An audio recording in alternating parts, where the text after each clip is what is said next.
વલસાડના અબ્રામા ખાતે આવેલું 800 વર્ષથી વધુ પ્રાચીન તડકેશ્વર મહાદેવ મંદિર અનોખી વિશેષતા ધરાવે છે।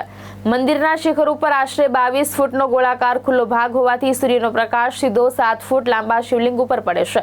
આ અનોખા શિવધામમાં શ્રાવણ માસ અને મહાશિવરાત્રી દરમિયાન મોટી સંખ્યામાં ભક્તો દર્શનાર્થે ઉમટે છે। વલસાડના અબ્રામા ખાતે આવેલું તડકેશ્વર મહાદેવ મંદિર 800 વર્ષથી વધુ પ્રાચીન હોવાનું માનવામાં આવે છે। મંદિરની સૌથી મોટી વિશેષતા તેની ખુલ્લી છત છે।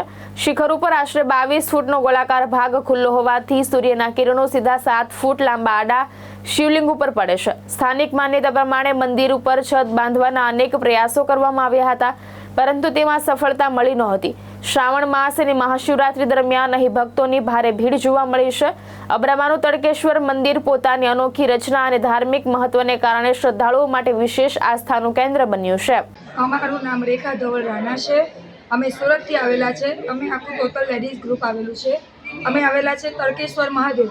તડકેશ્વર મહાદેવ શ્રાવણ મહિનો ચાલે છે એટલે અમે આવેલા છે, પણ એનું મહત્ત્વ છે જે તડકેશ્વર મહાદેવની ઉપર જે છત છે, એ છત છે તેને એ છત કોઈ દિવસ બનતી જ નથી ને એ મહાદેવ દાદાને તડકો જુએ એના માટે એ છત બનતી જ નથી ને અમે એના દર્શન કરવા માટે તડકેશ્વર મહાદેવ આવેલા છે। એ આવેલું છે વલસાડમાં।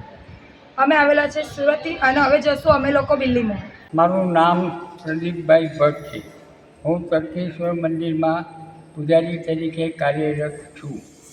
આ મંદિરનો ઇતિહાસ એક મોટામાં મોટી એની ખૂબી એ છે કે ઉપર એની છત બનતી નથી। છત બનાવવા માટે 4 થી 5 વાર પ્રયાસ કરવામાં આવ્યા, છતાં છત મહાદેવ દાદા બનવા દેતા નથી। કોઈને કોઈ કારણસર એ તૂટી જાય છે, ઝાડા સળિયાઓ તો બી વળી જાય છે અને વાવાઝોડામાં ઉડી જાય છે। આવા 4 થી 5 વખત બનાવો બન્યા છે, જેથી એની ઉપર છત નથી, એની ઉપર ગુંબજ બનાવવામાં આવેલો નથી। આ મંદિરનો ઇતિહાસ 600 વર્ષ જૂની મહાદેવ દાદાની સમાધિગ્રસ્ત અવસ્થાની મૂર્તિ છે, જે મૂર્તિના દર્શન લાખો લોકો કરે છે। બેંગ્લોરથી આવે છે માણસો, હૈદરાબાદથી આવે છે, દિલ્હીથી આવે છે, ગુજરાત આખા ગુજરાતભરમાંથી માણસો દર્શન કરવા આવે છે।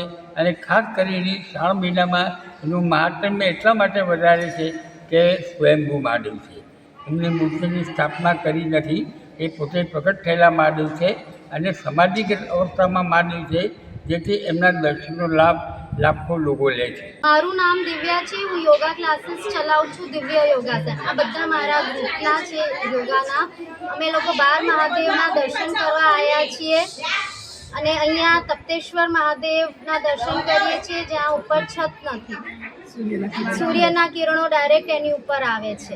હર હર મહાદેવ, હર હર મહાદેવ। જયરાજ પટેલ, દ્રષ્ટિકોણ ન્યૂઝ, વલસાડ।